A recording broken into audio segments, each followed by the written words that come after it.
नमस्कार। हमारे चैनल दीवा एक शक्ति में आप सभी का स्वागत है। प्रेम से बोलो जय शेरावाली माँ। आज के इस वीडियो में हम आपके समक्ष प्रस्तुत करने जा रहे हैं दुर्गा सप्तशी का पहला अध्याय। महर्षि मार्कंड जी बोले, सूर्य के पुत्र सावणी की उत्पत्ति की कथा विस्तार पूर्वक कहता हूँ। सावणी महामाया की कृपा से जिस प्रकार मनवंतर के स्वामी हुए उनका हाल भी सुनो। पहले स्वरोचिष नामक मनवंतर के चैत्रवंशी सूरत नाम के एक राजा थे। सारी पृथ्वी पर उनका ही राज था। वह प्रजा को अपने पुत्र की समान मानते थे, तो भी कौलावंशी राजा उनके शत्रु बन गए। दुष्टों को दंड देने वाले राजा सूरत भी उनके साथ लड़ाई हुई। कौलाविदी वंशविनियों के संख्या में कम होने पर भी राजा सूरत युद्ध में उनसे हार गए। तब वह अपने नगर में आ गए। केवल अपने देश का राज्य ही उनके पास रह गया और वह उसी देश के राजा होकर राज करने लगे। किंतु उनके शत्रुओं ने उन पर वहाँ भी आक्रमण किया। राजा को बलहीन देखकर उनके दुष्ट मंत्रियों ने राजा की सेना और खजाना अपने अधिकार में कर लिया। राजा सूरत अपने राज्य अधिकार को हार कर शिकार खेलने के बहाने घोड़े पर सवार होकर वहाँ से एक भयंकर वन की ओर चले गए। उस वन में उन्होंने महर्षि मेघा का आश्रम देखा। वहाँ महर्षि मेघा अपने शिष्यों तथा मुनियों से सुशोभित बैठे हुए थे और वहाँ कितने ही हिंसक जीव परम शांति भाव से रहते थे। राजा सूरत ने महर्षि मेघा को प्रणाम किया और महर्षि ने भी उनका उचित सत्कार किया। राजा सूरत महर्षि के आश्रम में कुछ समय तक ठहरे रहे। अपने नगर की ममता के आकर्षण से राजा अपने मन में सोचने लगे, पूर्व काल में पूर्वजों ने जिस नगर का पालन किया था वह आज मेरे हाथ से निकल गया है। मेरे दुष्ट एवं दुरात्मा मंत्री मेरे नगर की अब धर्म से रक्षा कर रहे होंगे या नहीं। मेरे प्रधान हाथी जो कि सदा मद की वर्षा करने वाला और शूरवीर था, मेरे बैरियों के वश में होकर न जाने कितने दुख भोग रहे होंगे। मेरे आज्ञाकारी नौकर जो मेरी कृपा से धन और भोजन पाने में सदैव सुखी रहे थे और मेरे पीछे ना जाने अब उनका क्या हाल हुआ होगा। अब निश्चय ही दुष्ट राजाओं का अनुसरण करते होंगे तथा मेरे दुष्ट एवं दुरात्मा मंत्री द्वारा व्यर्थ ही धन को व्यय करने से संचित किया हुआ मेरा खजाना एक दिन अवश्य खाली हो जाएगा। इस प्रकार की बहुत सी बातें सोचता हुआ राजा निरंतर दुखी रहने लगा। एक दिन राजा सूरत ने महर्षि मेघा के आश्रम के निकट एक वैश्य को देखा। राजा ने उससे पूछा, भाई तुम कौन हो? यहाँ तुम्हारे आने का कारण क्या है और तुम मुझे शोकग्रस्त अनमने से दिखाई देते हो? इसका क्या कारण है? राजा ने यह नम्र वचन सुन वैश्य ने महाराज सूरत को प्रणाम करके कहा। वैश्य बोला, राजन मेरा नाम समाधि है। मैं धनियों के कुल में उत्पन्न एक वैश्य हूँ। मेरे दुष्ट स्त्री पुत्र आदि के लोभ से मेरा सब धन छिन गया है और मुझे अब घर से निकाल भी दिया गया है। मैं इस तरह से दुखी होकर इस वन में चला आया हूँ और यहाँ रहता हूँ। मैं इस बात को भी नहीं जानता कि अब घर में इस समय क्या चल रहा है, कुछ कुशल है भी या नहीं।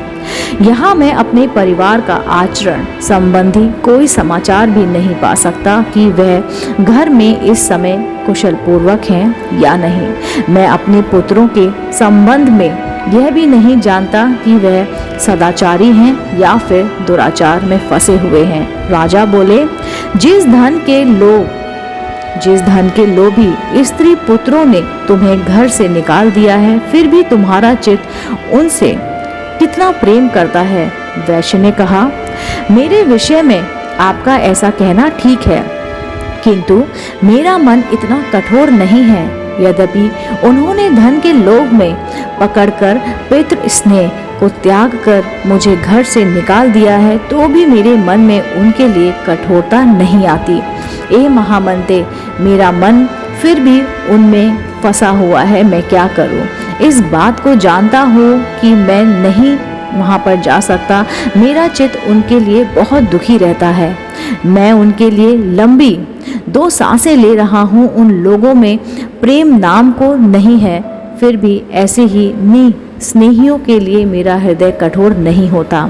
महर्षि मार्कंडेय जी ने कहा, हे ब्राह्मण, इसके पश्चात महाराजा सूरत और वह वैश्य दोनों महर्षि मेघा के समीप गए और उनके साथ यथा योग न्याय संभाषण करते हुए वार्ता आरंभ की। राजा बोले, हे भगवान, मैं आपसे एक बात पूछना चाहता हूँ, सो आप कृपा करके मुझे बताइए। मेरा मन में अधीन नहीं है, इससे मैं बहुत दुखी हूँ। राज धनादिक की चिंता अभी तक मुझ में बनी हुई है और मेरी ये ममता अज्ञानियों की तरह बढ़ती ही जा रही है। और यह समाधि नामक वैश्य भी अपने से अपमानित होकर आया है। इसके स्वजनों ने भी इसे त्याग दिया है। स्वजनों ने त्याग दिया है इसको और उसके हृदय में इसके लिए अभी भी बहुत प्रेम है। इस तरह हम दोनों ही दुखी हैं। हे महाभाग, उन लोगों के अवगुणों को देखकर भी हम दोनों के मन में उनके लिए माता और ममता जनित आकर्षक उत्पन्न हो रही है। हमारे ज्ञान रहते हुए भी ऐसा क्यों हो रहा है? अज्ञानी मनुष्य की तरह हम दोनों में यह मूर्खता क्यों है? महर्षि मेघा ने कहा, विषम मार्ग का ज्ञान सब जंतुओं को है। सबों के लिए विषय पृथक पृथक होते हैं। कुछ प्राणी दिन में नहीं देखते और कुछ रात को, परंतु कोई जीव ऐसे हैं जो कि दिन तथा रात दोनों में देख सकते हैं। यह सत्य है कि मनुष्य में ज्ञान प्रधान है, किंतु केवल मनुष्य ही ज्ञानी होता है। पशु पक्षी आदि भी ज्ञान रखते हैं। जैसे ये पशु ज्ञानी है, वैसे ही मनुष्य का ज्ञान है। जो ज्ञान मनुष्य में है, वैसे ही पक्षी और पक्षियों में रहता है तथा अन्य बातें भी दोनों में एक जैसी ही पाई जाती हैं। ज्ञान होने पर भी इन पक्षियों की ओर अगर आप देखें तो उन्हें भूख से पीड़ित बच्चों की चोंच में कितने प्रेम से अन्न दाना डालते हैं। हे राजन, ऐसे ही प्रेम मनुष्य के अंदर भी संतान प्राप्ति के बाद पाया जाता है। लोभ के कारण अपने उपकार का बदला पाने के लिए मनुष्य पुत्रों की इच्छा करते हैं और इस प्रकार मोड़ के गड्ढे में गिर जाते हैं। भगवान श्री हरि की जो माया है, उसी से यह संसार मोहित हो रहा है। इससे आश्चर्य की कोई बात नहीं है, क्योंकि वह भगवान विष्णु की योग निद्रा है। यह माया ही तो है जिसका कारण संसार मोह में जकड़ा हुआ है। यही महामाया भगवती देवी ज्ञानियों के चित्त को बलपूर्वक खींचकर मोह में डाल देती है और उसी के द्वारा संपूर्ण जगत की उत्पत्ति होती रहती है। यही भगवती देवी प्रसन्न होकर मनुष्य को मुक्ति प्रदान करती है, यदि संसार के बंधक का कारण है तथा संपूर्ण ईश्वरों को भी स्वामिनी है। महाराज सूरत ने पूछा, भगवान वह देवी कौन सी है जिसको आप महामाया कहते हैं? हे ब्राह्मण, वह कैसे उत्पन्न हुई और उसका कार्य क्या है? उसका चरित्र कौन सा है? प्रभु, उसका कैसा प्रभाव है? जैसा स्वरूप हो वह सब की कृपा पर आप मुझे कहिए, मैं आपसे सुनना चाहता हूँ। महर्षि मेघा बोले, राजन, वह देवी तो नित्य स्वरूपा है। उसके द्वारा यह संसार रचा गया है, तब भी उसकी उत्पत्ति अनेक प्रकार से होती रहती है। वह सब आप मुझसे सुनो। वह देवताओं का कार्य सिद्ध करने के लिए प्रकट होती है। उस समय वह उत्पन्न हुई कहलाई जाती है। संसार को जल में करके जब भगवान विष्णु योग निद्रा आश्रय लेकर शेष सैया पर सो रहे थे, तब मधुकैटभ नाम के 2 असुर उनके कानों में मैल से प्रकट हुए और वे श्री ब्रह्मा जी को मारने के लिए तैयार हो गए।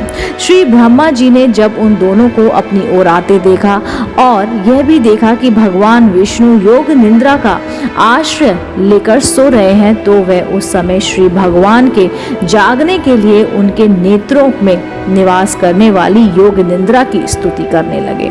श्री ब्राह्मण जी ने कहा, हे देवी, तुम नहीं स्वाहा, तुम ही स्वधा और तुम ही वष्टकार हो। स्वरा भी तुम्हारा ही है, स्वरूप है, तुम ही जीवन देने वाली सुधा हो। नित्य अक्षर प्रणय में आकार, उपकार, मकार, एफ तीनों माताओं के रूप में तुम ही स्थित हो। इसके अंतरिक्ष जो बिंदु पद अर्धमात्र है, जिसका कि विशेष रूप से उच्चारण नहीं किया जा सकता, हे देवी, वह भी तुम ही हो। संध्या, सावित्री तथा परम जननी तुम ही हो। तुम ही इस विश्व को धारण करने वाली हो। तुमने ही इस जगत की रचना की है और तुम ही इस जगत की पालनकारी हो और तुम ही कल्प के अंत में सबको भक्षण करने वाली हो। देवी, जगत की उत्पत्ति के समय तुम सृष्टि रूपा होती हो, पालन काल में स्थित रूपा हो और कल्प के अंत में सहा रूपा धारण कर लेती हो। श्री ईश्वरी और बोध स्वरूपा बुद्धि भी तुम ही हो। लज्जा, पुष्टि, तुष्टि, शांति और क्षमा भी तुम ही हो। तुम खड्ग धारणी, तुम शूल धारणी तथा गधा, चक्र, शंख और धनुष के धारण करने वाली हो। बाण, भूषणी और परिध, ये भी सब तुम्हारे ही अस्त्र हैं। तुम सौम्य और स्वयंतर हो। यही नहीं बल्कि जितनी भी सौम्य तथा सुंदर वस्तुएं इस संसार में हैं, उन सबसे बढ़कर सुंदर तुम हो। पर और ऊपर सबसे रहने वाली सुंदर तुम ही हो। हे स्वर रूपी देवी, जो भी सत असत पदार्थ है और उनमें जो शक्ति है, वह तुम ही तो हो। ऐसी अवस्था में भला तुम्हारी स्तुति कौन कर सकता है। इस संसार की सृष्टि, पालन और संहार करने वाले जो भगवान है, उनको भी जब तुमने निंद्रा के विभूषित कर दिया है, तो भी तुम्हारी स्तुति कौन कर सकता है। मुझे भगवान विष्णु तथा भगवान शंकर को शरीर धारण कराने वाली तुम ही तो हो। तुम्हारी स्तुति करने की शक्ति किसमें है। हे देवी, तुम तो अपने इस उदार प्रभावों के कारण ही प्रशंसित हो। मधु और कैटभ जो भयंकर असुर हैं, इन्हें तो मोह में डाल दो और श्री हरि भगवान विष्णु को भी जल्दी जगा दो और उनमें इनको मार डालने की बुद्धि भी उत्पन्न करो। महर्षि मेघा बोले, हे राजन, जब श्री ब्राह्मणी जी ने देवी से इस प्रकार स्तुति करके भगवान को जगाने तथा मधु और कैटभ को मारने के लिए कहा, तो वह भगवान श्री विष्णु के नेत्र, मुख, नासिक, बाहु, हृदय और वक्षस्थल से निकल ब्रह्मा जी के सामने खड़ी हो गई। उनका ऐसा कहना था कि भगवान श्री हरि तुरंत जाग उठे और दोनों असुरों को देखा, जो कि अत्यंत बलवान तथा पराक्रमिक थे और मारे क्रोध के जितने नेत्र लाल हो रहे थे और जो ब्रह्मा जी को वध करने के लिए तैयार थे। तब क्रोध हो उन दोनों दुरात्मा असुरों के साथ भगवान श्री हरि पूरे 5000 वर्ष तक लड़ते रहे। एक तो वह अत्यंत बलवान तथा पराक्रमी थे, दूसरे महामाया ने भी उन्हें मुंह में डाल रखा था। अतः वह भी भगवान के कहने में लगे, हे दोनों, तुम्हारी वीरता से अत्यंत प्रसन्न है, तुम हमसे कोई वर मांगो। भगवान ने कहा, यदि तुम मुझे प्रसन्न हो तो तुम मुझे मेरे हाथ से मारे जाओगे। बस इतना सा ही वर मैं तुमसे मांगता हूँ।